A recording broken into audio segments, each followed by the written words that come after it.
शरीफ nominate करे गए हैं Pakistan PM candidate joint opposition से। कैसे देख रहे हैं पूरा का पूरा जो क्राइसिस हुआ है और अब किस डायरेक्शन में जा रहा है? देखिए, क्राइसिस तो इमरान खान ने खुद क्रिएट किया था, क्योंकि एक बारी जब वो अविश्वास प्रस्ताव आ गया था तो संवैधानिक तरीका, या जिसे आप कहें कि मॉरल तरीका, तो यही था कि वो वोट में जाते और जैसे कि वो डींगे मारते थे इमरान खान कि जी मैं लास्ट बॉल तक खेलूंगा, मैदान नहीं छोड़ूंगा। मैदान में तो वो आया ही नहीं, और वहां से तो भाग गए वो। और जिसे बोलते हैं ओछे हटकंडे उन्होंने अडॉप्ट किए कि नो कॉन्फिडेंस वोट ना हो या उसको किसी ना किसी तरीके से खारिज कर दें। झूठ बोला कि मेरे खिलाफ कोई साजिश हो रही है। भाई, सियासत साजिश नहीं होती, साजिश और सियासत में बड़ा फर्क होता है। लेकिन क्योंकि इमरान खान खुद सत्ता में साजिश से आए थे तो उनको हर एक चीज साजिश लगती है, जबकि जो उनके साथ हुआ वो सियासत थी और वो खुले में हुई। लेकिन वो उसे किनारा कशी करते रहे, भागते रहे, हथकंडे अडॉप्ट करते रहे, और फाइनली जब सुप्रीम कोर्ट की जजमेंट आ गई उसके बावजूद वो करते रहे। तो क्राइसिस तो उन्होंने उस लिहाज से क्रिएट किया था। नहीं तो किसी भी लोकतांत्रिक देश में सत्ता परिवर्तन का ये एक तरीका होता है। भारत में हो चुका है, ब्रिटेन में कई बारी हो चुका है, और देशों में हो चुका है। तो इसमें कोई अजीब सी बात नहीं है जो पाकिस्तान में हुआ। लेकिन जिस तरीके से इमरान खान ने इसको लिया, उससे ये एक फिजा बन गई क्राइसिस की। लेकिन अब मेरे ख्याल अब तो स्पष्ट हो गया कि बहुमत जो है वो जो कल तक विपक्ष था और अब वो सत्ता में आ जाएंगे, उनके पास है। उनके पास 175 वोट तो वैसे ही हैं। 174 उनको मिल गए थे विश्वास प्रस्ताव में। एक वोट जो उनका कम हो गया था, जिसकी टैली में तो था, वो जो स्पीकर थे कल, जो वो कर रहे थे, सेशन के अध्यक्ष थे, उन्होंने अपना वोट नहीं डाला था, लेकिन 175 उनके पास है। और साथ ही साथ जो पीटीआई के बागी हैं, वो 22 के करीब तो कल तक थे। अब क्योंकि अब सत्ता चली गई है तो शायद उसका नंबर और बढ़ जाएगा। तो नंबर तो उनके पास बड़े आराम से आ जाएगा। तो वो तो एक औपचारिकता है जो पूरी होगी।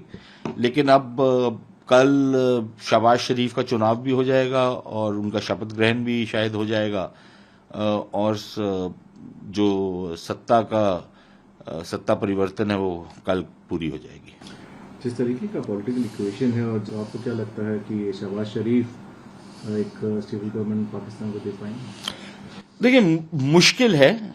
कुछ हफ्तों के लिए या चंद महीनों के लिए तो दे देंगे, क्योंकि जिस कारण से ये सारे के सारे जो दल हैं ये इकट्ठे हुए हैं, उसके कई कारण अभी भी बचे हुए हैं। एक तो उसका ये था कि इमरान खान को हटाना है, लेकिन उसी के साथ साथ कुछ 3-4 और चीजें भी उनको करनी थी। कुछ इलेक्शन रिफॉर्म करना था, कुछ ऐसे कानून इमरान खान ने पास किए थे जिसको वो हटाना चाहेंगे, तो वो करेंगे।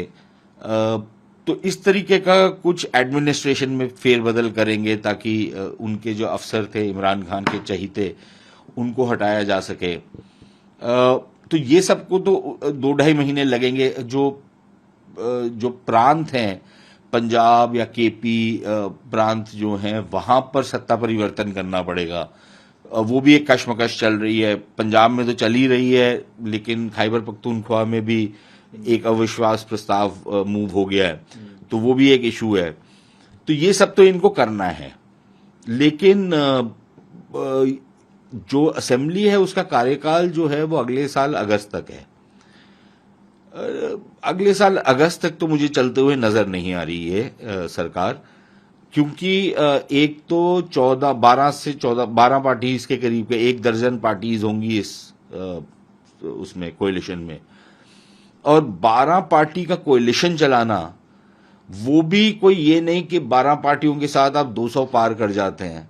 12 पार्टियों के साथ भी आप जस्ट जो हाफ वे मार्क है उससे 1 या 2, 4, 5 मैक्सिमम ऊपर है। उसके साथ कोएलिशन चलाना बड़ा मुश्किल हो जाता है। तो मुझे लगता है कि 2-2.5-3 महीने तक ये चलाएंगे, और उसके बाद ये केयरटेकर सरकार को देंगे, जो हाउस है उसको डिसॉल्व कर देंगे। और फिर नए चुनावों के लिए जाएंगे जो केयरटेकर सरकार के नीचे होंगे, और केयरटेकर सरकार भी इन्हीं की पसंद की होगी, इन द सेंस कि ये थोड़े से हावी रहेंगे नॉमिनेट करने में कि कौन व्यक्ति उसको लीड करेगा। मुझे ये लगता है कि ये होगा, लेकिन कुछ लोगों का मानना है कि नहीं, अब जो सरकार आई है ये अगले इलेक्शन तक जाएगी, दैट इज अगले अगस्त तक चलेगी और उसके बाद नए इलेक्शन होंगे।